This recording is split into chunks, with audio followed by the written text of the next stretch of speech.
Bien. Les acabo de compartir el nombre del Dios en el chat para que lo tengan por escrito, ¿sí?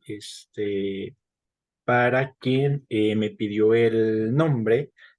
Y bueno, solamente cabe mencionar que se van a encontrar información acerca de este Dios y que está relacionado con cuestiones de la agricultura, así como con la renovación. Y los mitos relacionados con este Dios apuntan a que está descarnado precisamente porque alimentó a los hombres con su propia carne, ¿sí? Entonces, esa es la razón por la cual este Dios es representado de esta forma y a su vez aprovecho pues también para mencionarles que no es difícil encontrar eh, otra semejanza entre el hecho de que este Dios haya alimentado a los hombres con su carne y el hecho de que en las misas, ¿sí? Se vaya a comulgar porque se supone que uno está consumiendo el cuerpo y la sangre de Cristo. Pues entonces hay muchos paralelismos, pues, como se puede ver entre ambos sistemas de creencias, ¿no? Dulce Carolina, adelante. Ay, perdón, acabo de buscar algo y se me hace, con respecto a lo que usted dice, Ujú. de este Dios, me imagino que también por ahí va la historia como del pozole, porque se supone que la historia del pozole, los mexicas lo hacían con carne humana, ¿no? Ajá, Y cuando llegan los ocasionalmente, españoles, pues ¿eh? dicen, oye, sí, ajá, decían, no, pues esto no me gusta esta carne, y les enseñaron a hacerlo de puerco como tal, que se asemejaba el sabor, dicen que se asemeja al sabor, y pues dijeron, pues bueno, está rico, vamos a emplearlo ahora para el pozole, ¿no? Sí, es Bueno, una de esa las... es la historia que me contaron, esa es la historia que me contaron, no sé si No, no, sea como sí, tal, sí, sí, sí, pero me imagino que por ahí va. sí, En la actualidad también hay tamales, maestra. La Ah, cuestión, también tamales, ajá.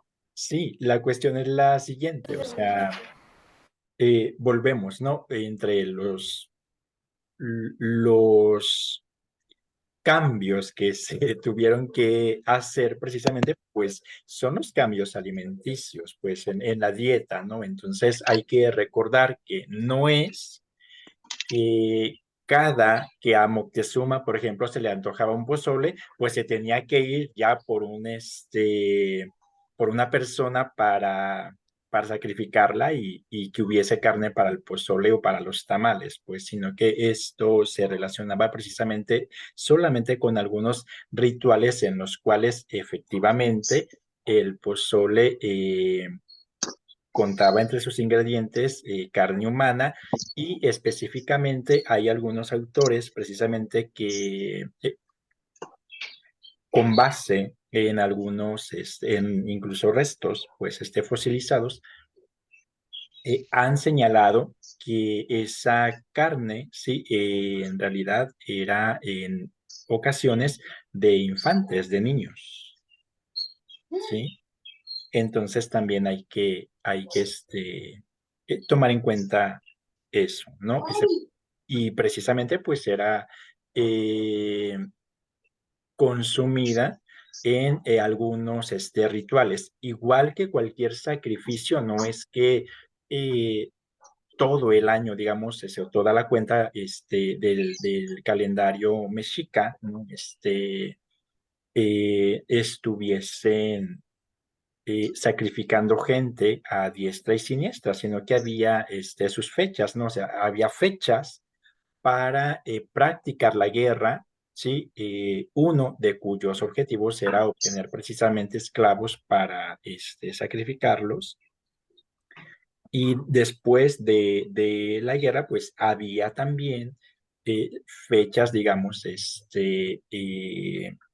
para efectuar sacrificios en algunos rituales que tenían relación con el culto a ciertos dioses. No es que se sacrificara a algunos, a cautivos, digamos, de guerra, a todos los dioses, pues, ¿no? Entonces, solamente en algunas ocasiones, ¿no?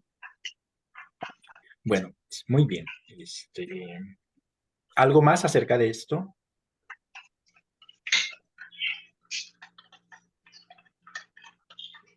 No, yo ¿No? no. Bien, vamos a continuar, ¿sale?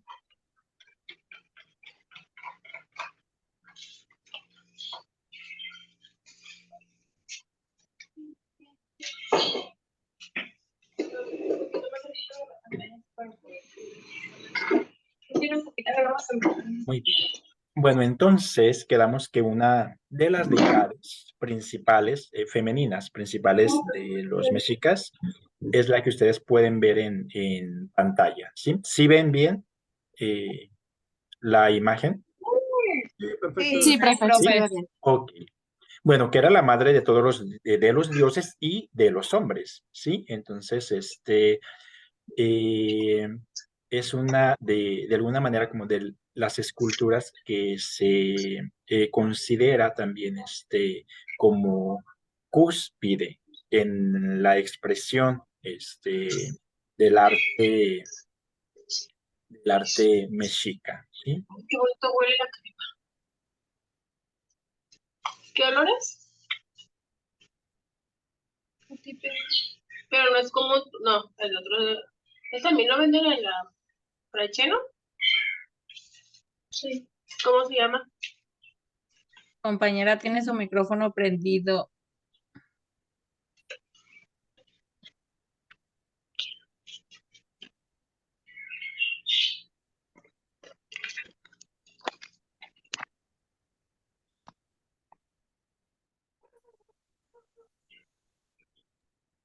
Bien, continuando. Bueno, hay que recordar nada más. ¿Qué aprendían los indígenas? Bueno, de manera general, la doctrina cristiana y esto mediante el catecismo. Ya les había comentado, si recuerdan, que había incluso por parte de algunos frailes que se dieron a la tarea, catecismos en náhuatl y además de eso se les enseñaban algunos cantos y la repetición de textos. Entonces aquí es importante enfatizar esta cuestión de la repetición porque hay que aclarar que muchas veces algunos de estos grupos indígenas repetían los textos proporcionados por los frailes, pero eso no quiere decir precisamente que los comprendieran, ¿sí? Además, recordar que aprendían artes y oficios eh, de los europeos que eran útiles, ¿sí? Para los propios europeos, ¿sí? Hay que recordar también que las labores de construcción de las viviendas de los europeos, de las iglesias, etcétera, etcétera, muchas veces fueron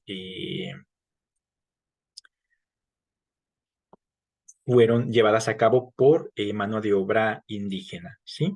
Y dentro de estos aprendizajes, por ejemplo, en los cantos, pues el principal era el canto litúrgico, además de efectuar lectura y escritura en su propia lengua, ¿sí? Y aprender algo de latín para ayudar en la liturgia, que de igual manera no significaba que ellos comprendiesen, ¿sí? Sino que lo aprendían solamente con esta finalidad, ¿sí?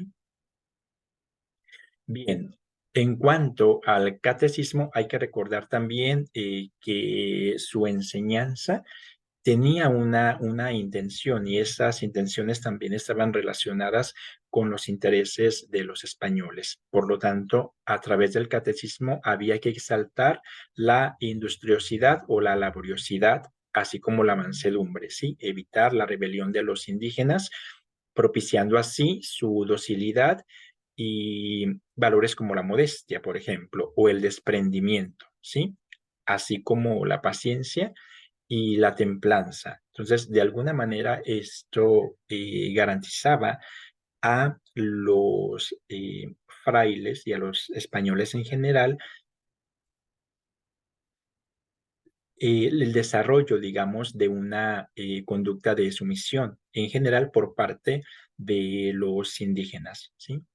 Eh, Así, tenemos que todos los conventos, los colegios, las residencias de los religiosos contaron en su momento con indios que fueron reducidos a la servidumbre, ¿sí? Y estos aprendían trabajos artesanales, así como tareas agrícolas, en su momento también servicios domésticos, y el ejercicio de estas labores iba precisamente relacionado con lo que exaltaba el catecismo, ¿no? Que es la laboriosidad y la sumisión. Bien, esto en lo que se refiere a los grupos indígenas, ¿sí? Pero, ¿qué aprendían los criollos, los hijos de los españoles nacidos aquí en el continente? Bueno, hay que recordar solamente que la conquista de Tenochtitlan fue consumada en el siglo XVI, en el año de 1521, y tenemos nosotros la, que la Real y Pontificia Universidad de México sí fue firmada en 1551 por el príncipe Felipe en nombre de su padre, el emperador Carlos V, ¿sí? De Alemania, primero de España, e inaugurada en 1553, ¿sí? El 25 de enero. Ven ustedes en la imagen a el rey, ¿sí? El emperador Carlos V en el lado izquierdo y al príncipe Felipe II en el lado derecho, ¿sí? La Real Universidad, ¿sí? Gestionada tanto por Hernán Cortés, ¿sí? Y el primer virrey de la Nueva España, pues, don Antonio de Mendoza, que aparece a su derecha, ¿sí?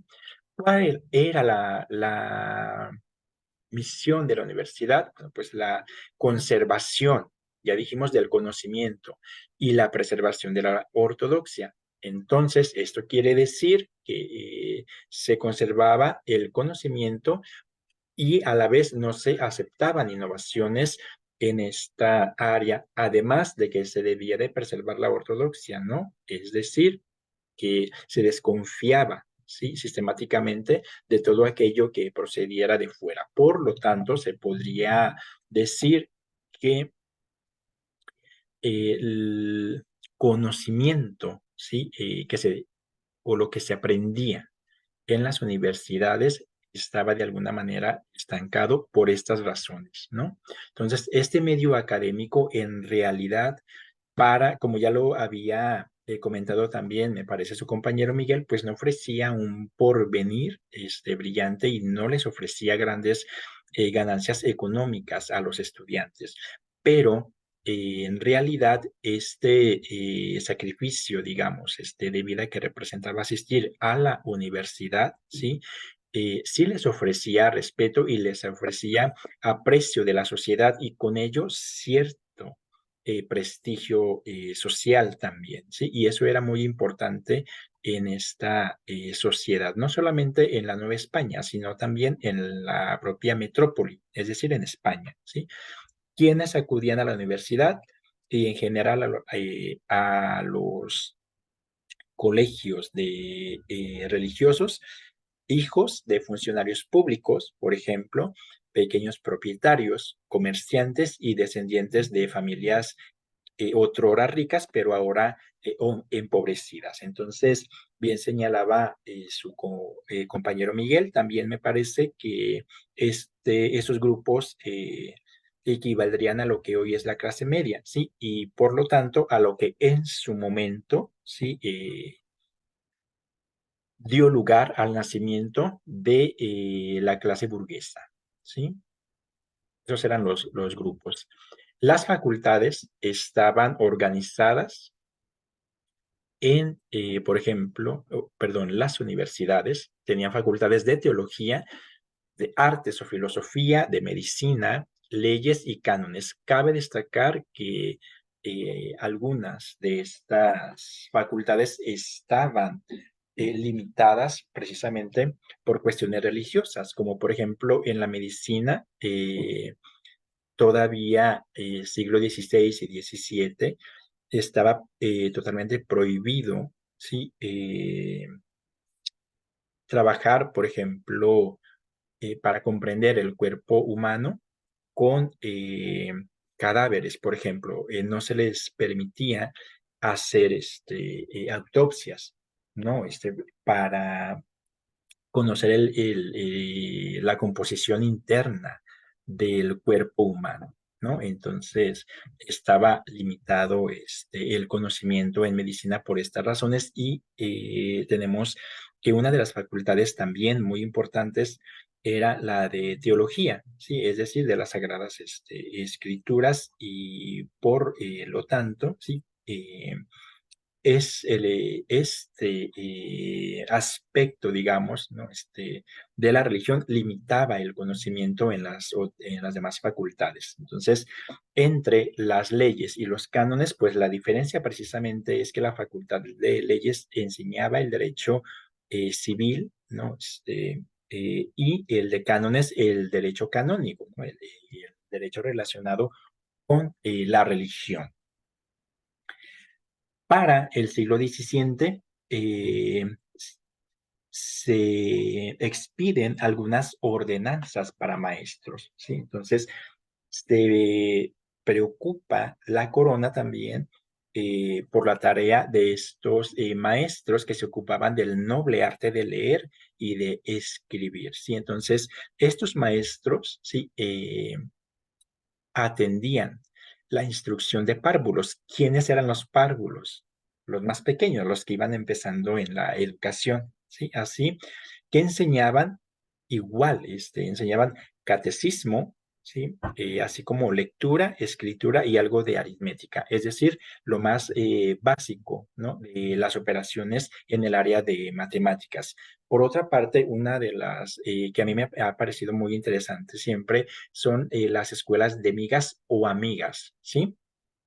En estas, eh, las docentes en realidad eran mujeres, ¿sí? Y estas maestras de niñas atendían algunos niños entre 3 a 6 años de edad. Cabe recordar que en Europa una de las prácticas todavía muy extendidas era que, por ejemplo, a los niños hasta cierta edad se les eh, se los educaba o se los trataba, digamos, igual que a las niñas, ¿no? Es decir, las madres de familia vestían a niños y niñas iguales, ¿sí? Se pueden ver retratos de la época en los cuales están los infantes retratados juntos y tanto niños como niñas traen lo que parecen ser una especie de vestidos y portan el cabello largo, ¿sí? Entonces estaban, digamos, hasta cierta edad bajo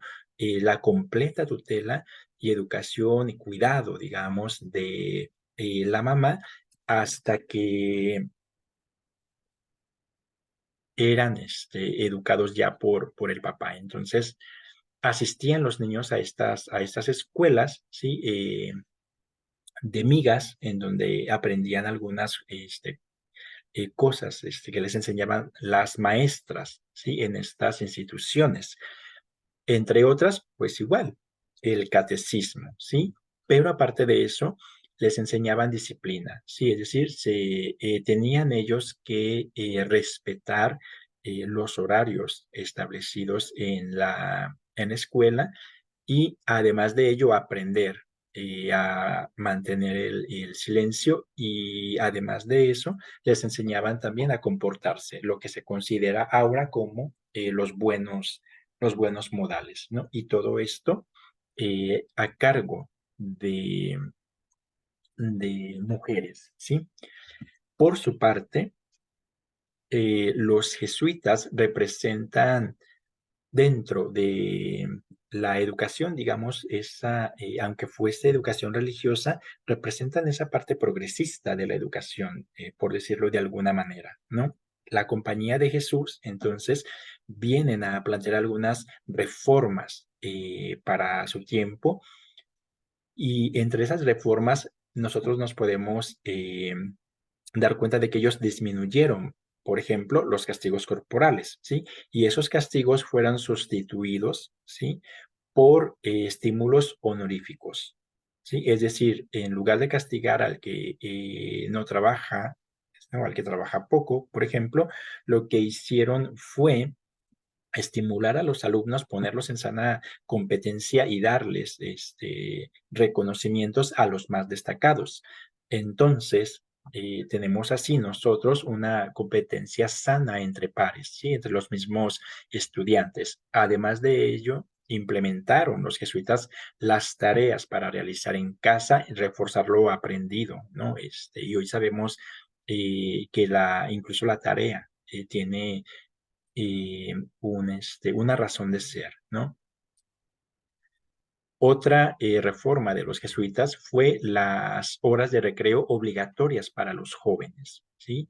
El descanso y el empleo también del latín en las aulas, y con ello la promoción de actividades literarias y piadosas, tanto en academias como en congregaciones extraescolares, ¿no? Entonces es importante que nosotros vayamos reconociendo esas iniciativas, esas reformas que los jesuitas dieron a la educación y que continúan incluso hoy, ¿no? Porque, por ejemplo, hoy muchos maestros, en lugar de recurrir al castigo, pues más bien lo que intentan es eh, estimular a sus jóvenes, ¿no? Para que se esfuercen en sus estudios. Y algo, pues muy importante, la cuestión no solamente de la tarea, sino algo muy importante en la vida cotidiana de toda escuela, que es el recreo, ¿sí? El descanso, tanto, ¿sí? Para los estudiantes como para los profesores, ¿no? Esa pausa que hay en las actividades escolares. Entonces, esto lo implementaron los jesuitas y a ellos se les debe, ¿no? Y vemos cómo en la actualidad continúan vigentes algunas de estas iniciativas. Bien, por otra parte, durante el virreinato, ¿sí? La educación era selectiva. Me parece que esto ya lo habían mencionado, ¿no? Toda vez que estamos hablando de una sociedad jerarquizada, ¿sí? En correspondencia, ¿sí? Con esta sociedad jerarquizada, organizada en estratos, y por lo tanto las posibilidades de superación estaban determinadas por el nacimiento de la persona más que por sus capacidades, ¿sí?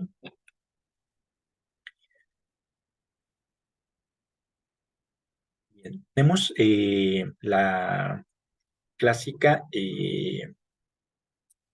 pirámide, digamos, de las sociedades en la Nueva España, y en primer lugar tenemos a los peninsulares, ¿sí? ¿Quiénes eran los peninsulares? Los españoles nacidos pues en España, lo que dice España, ¿no? La península ibérica. Exacto, los españoles nacidos en España y que desde allá se trasladaron hacia América. Entre ellos, por ejemplo, pues el virrey, que era nombrado por el rey español y que se trasladaba hacia América. Él era un peninsular. ¿Quiénes eran los criollos? La Los mezcla Los españoles. hijos de los españoles. Nacidos aquí en América, ¿cierto? Ujú. Bien, de madre y padre españoles, pero nacidos ya en suelo americano. ¿Quiénes eran los mestizos?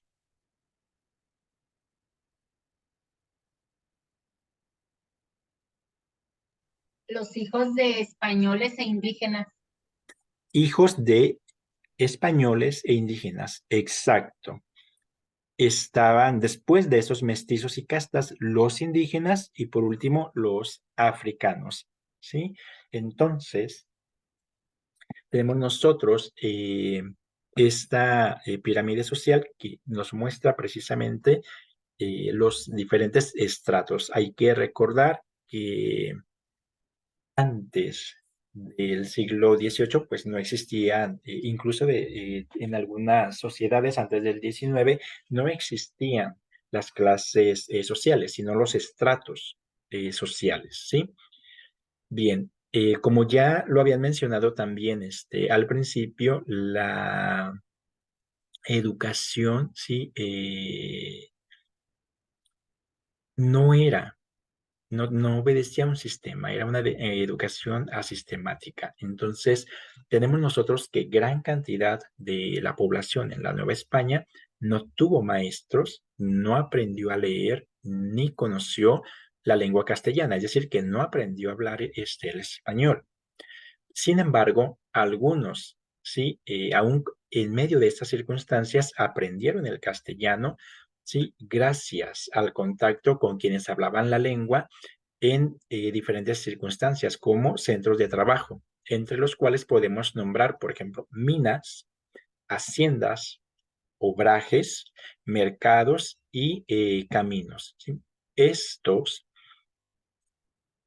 estos indígenas que aprendieron el castellano en esas circunstancias, a la vez en contacto, ¿sí? Con esas personas pudieron hacer suyos también ciertos valores que se consideraban esenciales, ¿sí? De la civilización occidental y al mismo tiempo conservar algunos hábitos de su propia cultura, ¿sí? Y eso es algo que nosotros podemos ver hoy en algunos pueblos indígenas, sobre todo en pueblos que se ubican en serranías, que están algo alejados sobre todo de las zonas urbanas y que muestran, ¿sí? Esos rasgos indígenas, ¿sí? Combinados con aspectos culturales propios de Occidente, ¿sí? Así, la mayoría de la población alcanzó, digamos, el grado de madurez suficiente para crear sus propios patrones de conducta, según los cuales se regía la vida de la comunidad dentro de un marco, ¿sí? En el cual tenemos que considerar los prejuicios, esos prejuicios comúnmente aceptados e impuestos por grupos con capacidad coactiva o persuasiva. Esto de los prejuicios nos lleva a las prácticas cotidianas, ¿no? Es decir, lo que ustedes ya apuntaron, los prejuicios en cuanto a la alimentación. Ok, sí.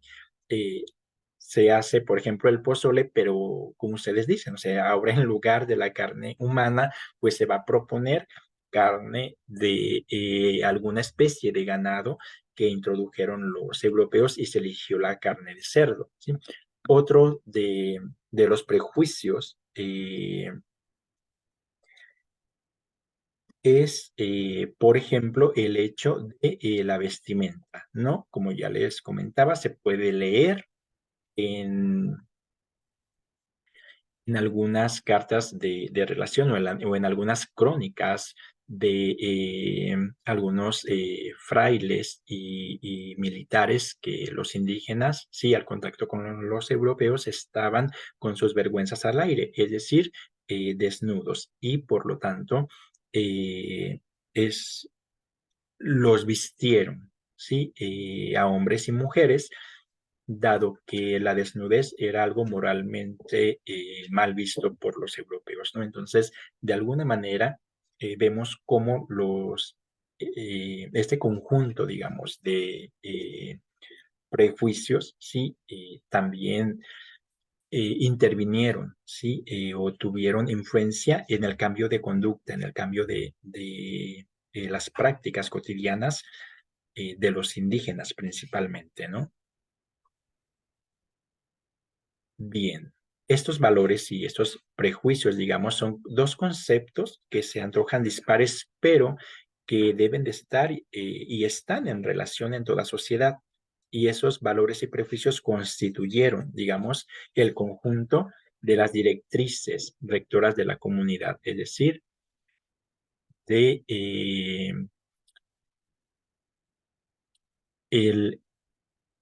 de las pautas de comportamiento público, ¿sí? Bien, hasta aquí con este tema, ¿sí? Bien, antes de continuar me gustaría escucharlos. Eh, si es que tienen algún comentario, alguna duda o alguna conclusión sobre esta introducción a la educación durante la colonia y cómo es que se desarrolló, cómo es que se dio, ¿sí? Los escucho.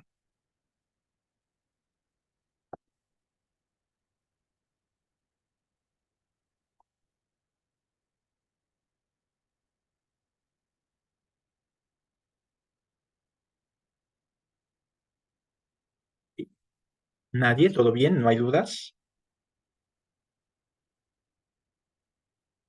¿No? Bien. No, No, profesora, todo todo pasado. bien. Perfecto.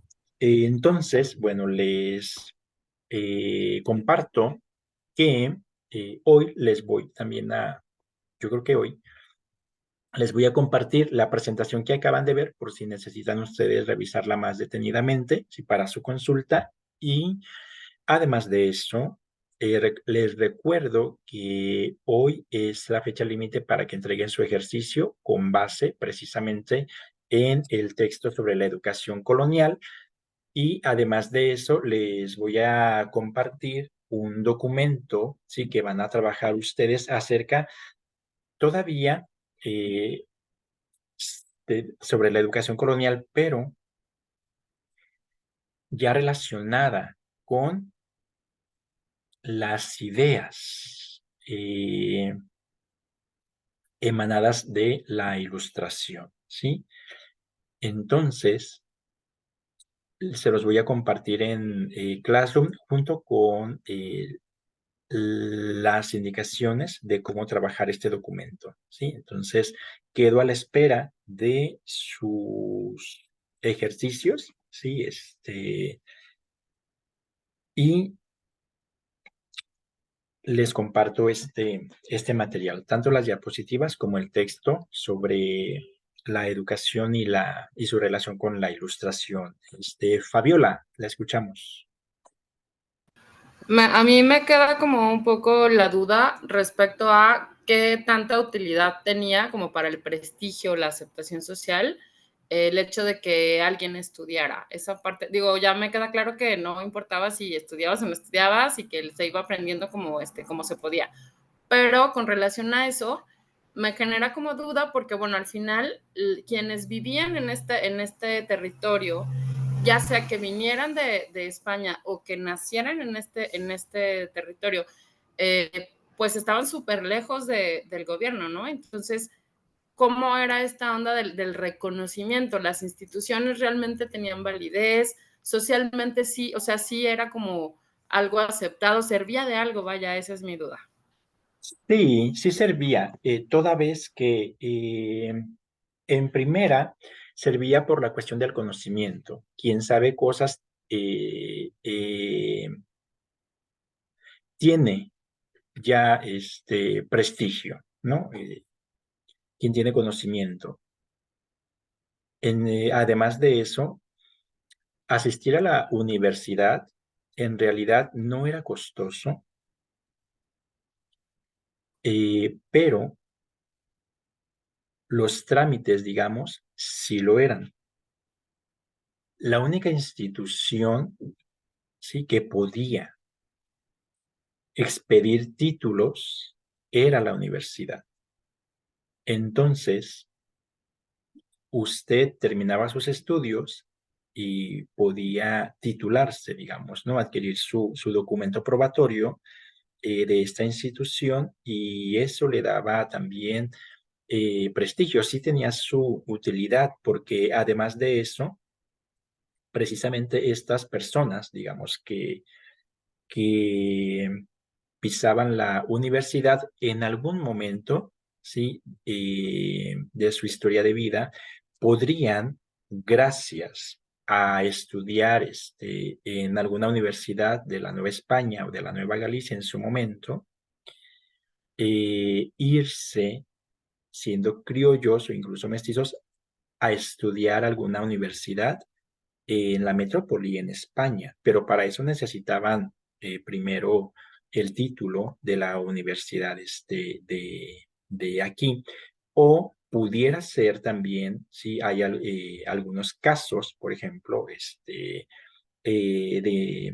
investigadores que tratan ese tema, en donde estos estudiantes, una vez que terminaban sus cursos y se titulaban, también podían ejercer su profesión, digamos, si usted estudiaba leyes, pues como abogado, ¿no?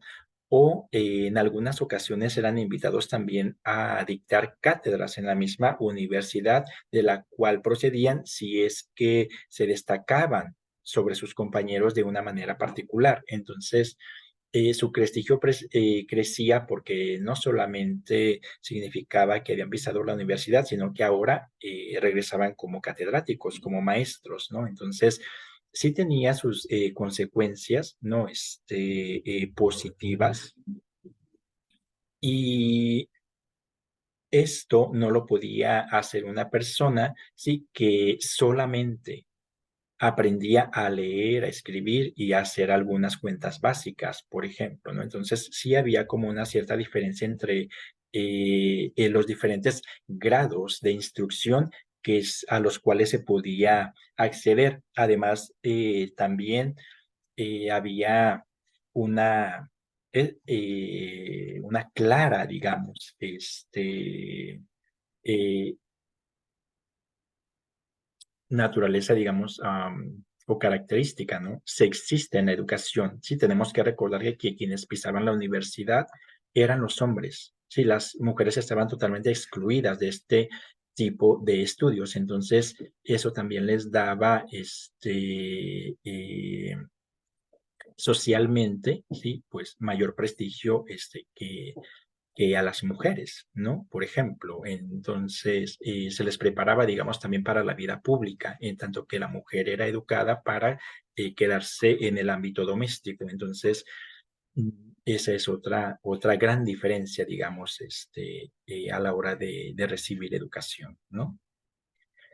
Bien, y lo van a ver con un poco más de detalle en el siguiente texto.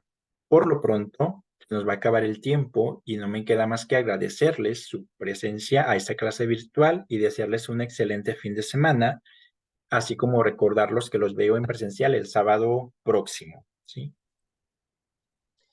Igualmente, Gracias, profesor. profesor. Gracias, maestro. Gracias a Saludos. ustedes. Muchas Gracias, gracias, ahí nos profe. vemos. Gracias a ustedes. Adiós.